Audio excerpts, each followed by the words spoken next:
उसको मिटाने के लिए थोड़ा समय लगता है। हमारे दुख को मिटाने के लिए भी तो थोड़ा समय लगेगा, थोड़ा कष्ट लगेगा। लोग कहते हैं कि शिव महापुराण में ऐसा क्या है कि सुनने वाला व्यक्ति अगर टीवी के सामने भी कथा, अब ये बहन ने टीवी के सामने कथा सुनी, डिप्रेशन में चली गई, सारे डॉक्टरों का इलाज हो गया, दिन भर रोती रहती, 24 घंटे रोती रहती। पर शिवजी ने अगर आस्था चैनल पर कथा चल रही थी और टीवी पर ध्यान गया और 5-10 मिनट की सुनी, फिर मन लगा, फिर सुनी, तो मन में ये भाव तो जागृत हो गया कि हमें कथा के रसतत्व से कुछ मिला, और मिला तो ठीक होकर आके बैठी की बैठी यहां बीकन गांव की कथा में।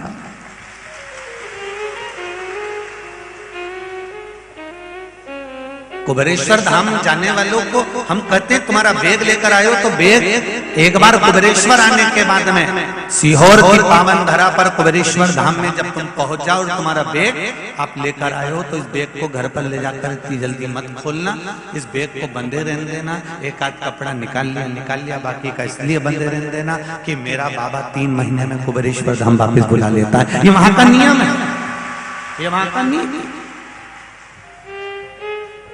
कई लोग कहते हैं हम वहां से कंकर लेकर आते हैं और हमारे यहाँ रख लेते हैं। हम निवेदन करते हैं तुम कंकर लेकर आते हो तो मन्नत कर आते हो और उस कंकर को वापस पहुंचा दिया, तुम्हारा कार्य हुआ तुम उसे वापस पहुंचा दो। कंकर शंकर की धरा है कुबेरेश्वर। कुबेरेश्वर धाम की भूमि पर खड़े रहकर कुबेरेश्वर धाम की भूमि पर बैठकर आप 12 ज्योतिर्लिंग का मापदंड निकालेंगे तो सब एक बढ़कर ही मिलेगा, एक क्रम उसमें बड़ा मध्यस्थ।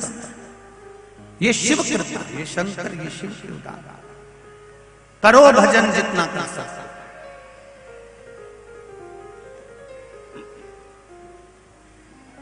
जो परखदार होगा वो परख ले। शिव महापुराण की कथा का जो परखता है, शिव महापुराण को जो जान गया, जो समझ गया, जिसने ज्ञात कर लिया कि शिव पुराण की लक्ष्यता क्या है, शंकर भगवान का स्मरण क्या है, सारे देवताओं को रिझाने के लिए अंबारियां चाहिए, बहुत 56 भोग चाहिए, बहुत सामग्री चाहिए, अंबर पीतांबर ना जाने कितना कितना सामान चाहिए। पर मेरे भोलेनाथ जी की शिव पुराण में ये नहीं लिखा कि तुम इतना मुझे देना। शिव पुराण में तो केवल इतना लिखा है कि जिस दिन तेरा दिल कर जाए उस दिन 1 लोटा जल लेकर मेरे मंदिर में पहुंच जाना, बस उससे ज्यादा। और कहा अगर मंदिर में लोटा भरकर पानी नहीं ले जा सकता तो बाहर से दर्शन कर लेना, और बाहर से दर्शन भी नहीं कर सकता तो शिखर का दर्शन कर लेना। शिखर का भी दर्शन नहीं कर सकता तो जो शिव महापुराण की कथा सुनकर आ रहा हो, शंकर जी को 1 लोटा पानी जो चढ़ा कर आ रहा हो, अगर उसका मुख का भी दर्शन कर लेगा तो समझ लेना कि शिव की कृपा तेरे पर हो गई। ये शंकर की उदार है। मेरा निवेदन है, आप किसी अच्छे काम के लिए जा रहे हो, जो शंकर जी के मंदिर में 1 लोटा पानी चढ़ा के आ रहा हो ना, उसका एक बार मुंह का दर्शन कर जाना, तुम्हारा कार्य सफल हो जाएगा। वो साधारण नहीं होता। शिव मंदिर तक जाने वाला, शंकर के भजन में जाने वाला, शंकर के स्मरण में जाने वाला, कितना कहा जरा देखिए। जब माता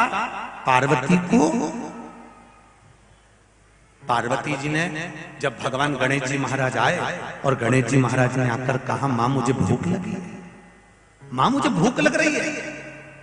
गणेश जी आकर माता पार्वती से करें कि मुझे भूख लगी है, और माता पार्वती जी शंकर भगवान को देख रही है कि वो तो नेत्र बंद करके बैठे हुए हैं। बेटे अगर भूखे हैं,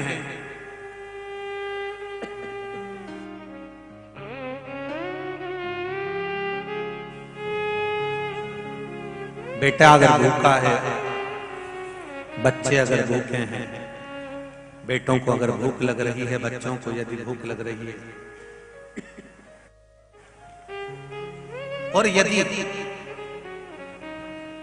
बच्चे भूखे हैं, तकलीफ में हैं, कष्ट में हैं, तो पत्नी के पास में, मां के पास में आकर रोते हैं। अब पत्नी सास से कहेगी, ससुर से कहेगी, देवर से कहेगी, जेठ से कहेगी कि अपने पति से कहेगी?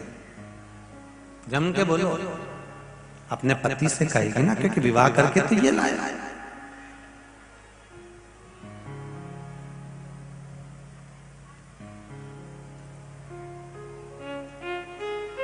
सास ससुर ने केवल छोरी देखी है, लड़की देखी है, विवाह करा है, पर शादी तो पति के साथ हुई है।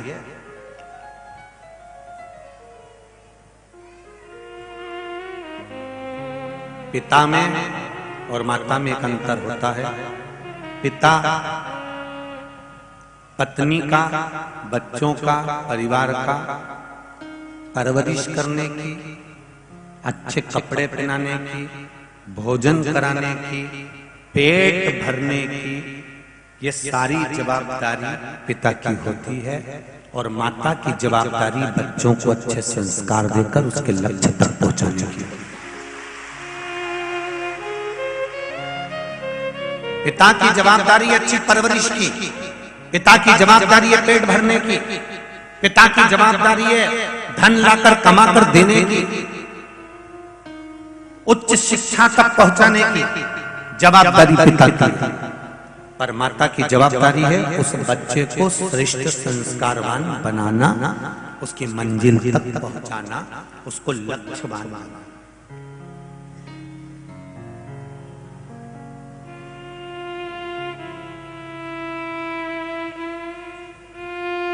ये माता की जवाबदारी।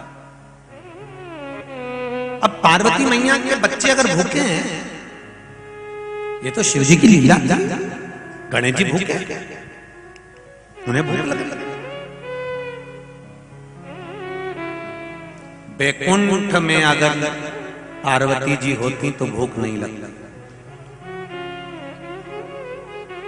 ब्रह्मलोक में अगर पार्वती जी होती तो भूख नहीं लगती। इंद्रलोक में अगर पार्वती जी होती तो भूख नहीं लगती। पार्वती जी कहां रहती है? पृथ्वी पर, कैलाश पर्वत पर, मृत्यु लोक में। जिस मृत्यु लोक में आप और हम रहते हैं, उस मृत्यु लोक में शंकर और पार्वती जी भी रहते हैं, उसी मृत्यु लोक। और यहां शास्त्र कहता है जो मृत्यु लोक में रहता है उसको भूख भी लगेगी, प्यास भी लगेगी, कर्म भी करना पड़ेगा। तो मृत्यु लोक में पार्वती जी रह रही हैं तो बच्चों को भूख तो लगना ही है। पार्वती जी के पास में आकर गणेश जी ने कहा मां बहुत भूख लग रही है। माता बहुत भूख।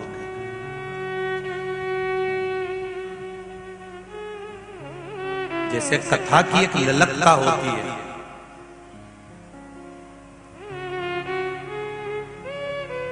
कितना आपके इस कथा पंडाल में दो सांसद महोदय यहाँ पर विराजमान हैं। विधायक महोदय, माता जी विधायक भाभी जी, वो भी प्रतिदिन हमने देखा कहीं कहीं कथाओं में तो एक आध दिन विधायक जी आ जाते हैं, बाकी दिन गायब हो जाते हैं। पर यहाँ 7 दिन तक आपके यहाँ की विधायक रोज कथा सुनते। सांसद महोदय भी पहले दिन भी आए, बीच में भी आए, आज फिर कथा में पहुंचे और उनके साथ में हाईकोर्ट क्षेत्र के सांसद महोदय भी यहाँ विराजमान हैं और कई विधायक जन भी यहाँ बैठे हैं। ये एक कथा की रुचि है। नहीं तो ज्यादातर नेता जो होते हैं वो कथा का जब विराम होता है तब आते हैं, मतलब एंड में, आखिरी में। पर यहाँ जितने भी जो भी यहाँ पधारे वो सब बड़े, यहाँ किसी को दिखाने के लिए नहीं आए। ये लोग केवल कथा का रसतत्व भीकन गांव का सुनना था, उसके लिए। और यही होना चाहिए।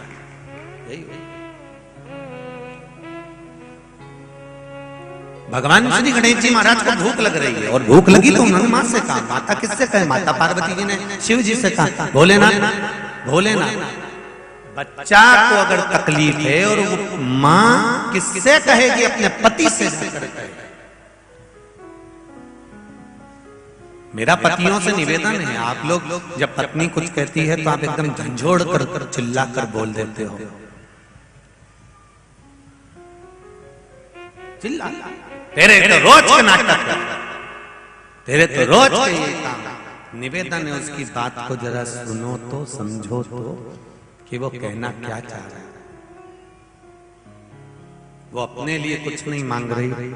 अगर वो बोलती है तो केवल इतना बोलती है कि मैं कब तक अपनी सास से कहूँ, कब तक अपने ससुर से कहूँ, शादी तुम्हारे साथ हुई है इसलिए मैं तुमसे कह सकती हूँ कि अपने बच्चों के लिए भी ध्यान दो, इनके लिए कुछ भोजन पानी की व्यवस्था, कुछ जीवन में अच्छा करने की व्यवस्था करिए।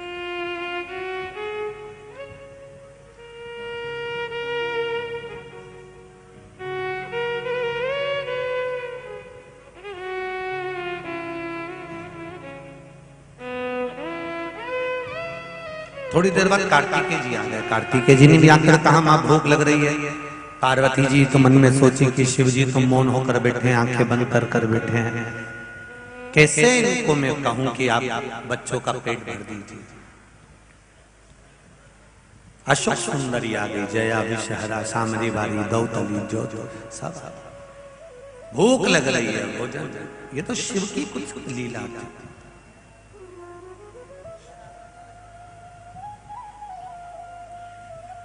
पार्वती जी ने शिव जी पर एक लोटा जल चढ़ाया, शंकर भगवान के नेत्र नहीं खुले क्योंकि शिव लीला करने वाले थे।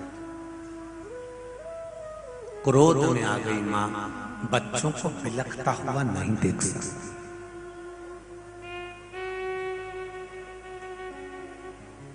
अपने बच्चों को बिलखता हुआ कैसे देखें?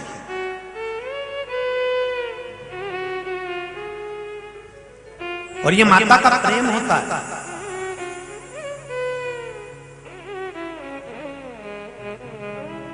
बेटा अगर गलत काम कर भी आता है ना तो भी माँ कहती है मेरा बेटा है, इसको मैं धक्के मार। पत्नी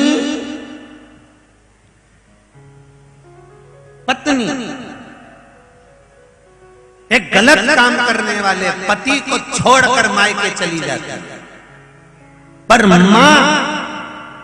क्या उसको जूता मारकर बाहर निकाल देती है?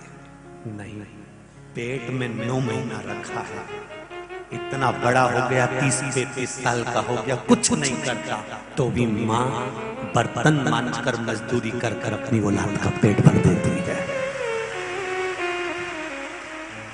माँ होती है माँ। पिता कठोर हो सकता है, लात मार कर बाहर निकाल सकता है, पर माँ अगर एक बार बच्चे को बाहर भी निकाल दे, कई लोग कहते हैं कि अपन अलग हो जाते हैं, अपन अलग रहने लगते हैं, तुम्हारे अलग रहने में कोई दिक्कत नहीं है, पर जिस माँ की उम्र 100 साल जीने वाली थी, तुम्हारे अलग होने से वो केवल 80 साल जी पाती है, क्योंकि अंदर से घुटती रहती है अपने बच्चों के लिए। माँ माता की करुणा, माता की।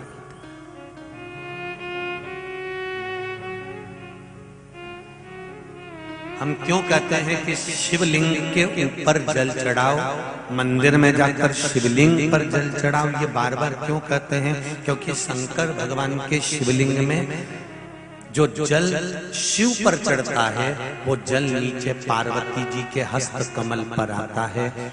जल जिस कामना से तुम चढ़ाते हो, तुम्हारी दिल की बात शंकर जी से टच होकर पार्वती जी तक पहुंचती है।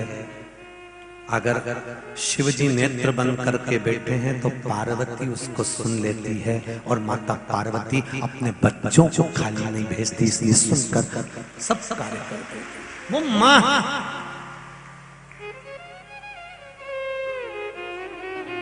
शिवलिंग पर जल चढ़ाने से केवल शंकर भगवान को जल नहीं चढ़ता, पार्वती जी को चढ़ता, गणेश जी को चढ़ता, कार्तिकेय को, जया को, विषहरा, सामदी बारी, दौतली, अशोक सुंदरी, सबको जल मिल जाता है। 33 कोटि देवी देवताओं को जल प्राप्त हो जाता है, केवल एक देवता को जल नहीं मिलता। आपको अलग अलग सारे देवताओं को अगर पूजोगे तो अलग अलग पूजना पड़ेगा, पर शंकर जी पे जल चढ़ा दिया तो 163 कोटि देवता को पूज लिया, फिर किसी को पूजने की जरूरत ही नहीं। भगवान तुम्हारा मन करे तो तुम पूजो। यहाँ लोग कहते हैं शिव जी के मंदिर में गणेश जी कहाँ बैठे हैं, शंकर जी के मंदिर में कार्तिकेय कहाँ बैठे हैं, पार्वती जी कहाँ बैठी है, हम इन देवता को माँ पूजे, उन देवता को माँ पूजे। नहीं, अगर आपने शंकर भगवान के शिवलिंग की पूजन कर ली, शंकर भगवान को जल चढ़ा लिया तो सारे देवताओं को जल चढ़ा, ये निश्चित। रो रही है पार्वती मैया, क्या करूं मैं? शिव जी पे जल चढ़ाया, शंकर भगवान नहीं उठे, पार्वती जी को क्रोध आ गया कि मेरे बच्चे भूख से बिलख रहे हैं। माँ क्या कर सकती है जब बच्चे भूख से बिलख रहे हो, पति सुन नहीं रहा, पति अपनी मस्ती में रह रहा है, दिन भर नशे में धुत रहता है, गलत काम में डूबा रहता है, और बच्चों को पालना है तो एक नारी क्या करे बच्चों के पेट को भरने के लिए। माता पार्वती ने देखा मेरे बच्चों को मैं दूध पिला देती, पर मेरे तो स्तनों में दूध भी नहीं आ रहा। क्रोध आ गया माँ को, बच्चों को बिलखता हुआ नहीं देख सकती, और माँ ने शंकर भगवान को उठाया और पार्वती जी ने शिव जी को उठाकर मुख से निगल गई।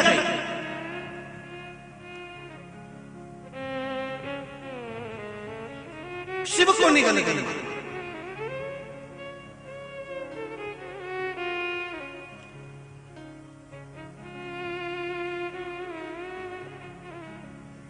स्वयं शिव बाघंबरधारी भगवान शंकर पार्वती जी के जब उधर पहुंच गए, माता के स्तनों में दूध आने लगा और उन्होंने अपने गणेश, कार्तिकी, अशोक सुंदरी सबको दुग्ध का पान कराया। हाहाकार मच गया पूरे ब्रह्मांड में। शिव जी नहीं है, कहां चले गए, सब ढूंढ रहे हैं, सब ढूंढ रहे हैं। तब देव ऋषि नारद ने कहा माता पार्वती जी निगल गई। सारे देवताओं ने पार्वती जी की स्तुति करी, मां कृपा करो, अगर भोलेनाथ नहीं होंगे तो ये ब्रह्मांड का क्या होगा। शिव नहीं होते तो क्या होगा। शिव कथा कर रही है,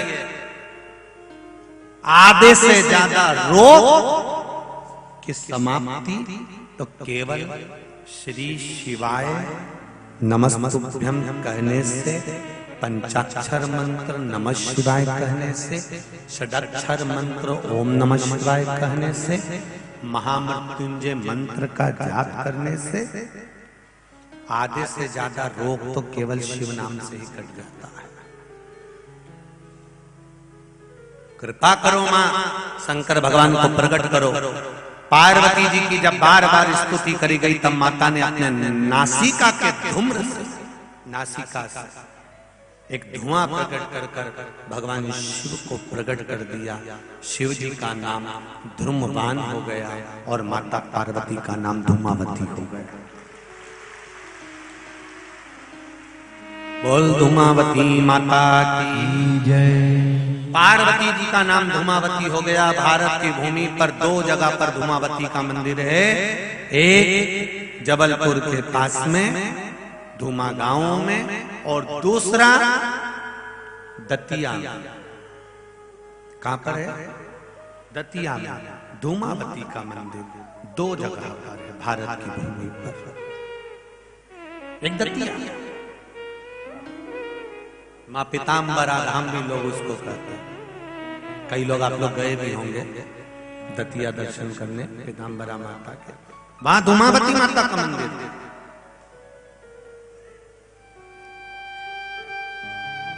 पार्वती जी ने शिव जी का हाथ जोड़कर निवेदन करा, प्रभु बच्चों के पेट को भरने के लिए मैं आपको निगल गई, क्रोध में आ। शिव जी कहते हैं पार्वती कुछ देर के लिए तू अपने पति को खो बैठी थी, इसलिए तेरा नाम धूमावती होगा। धूमावती के रूप में तू विराजमान होगी, पर तेरे माथे पर बिंदी नहीं होगी, मांग में सिंदूर नहीं होगा, हाथ में चूड़ा नहीं होगा, पाँव में बिछुड़ी और पायल नहीं होगी, गले में मंगलसूत्र नहीं होगा।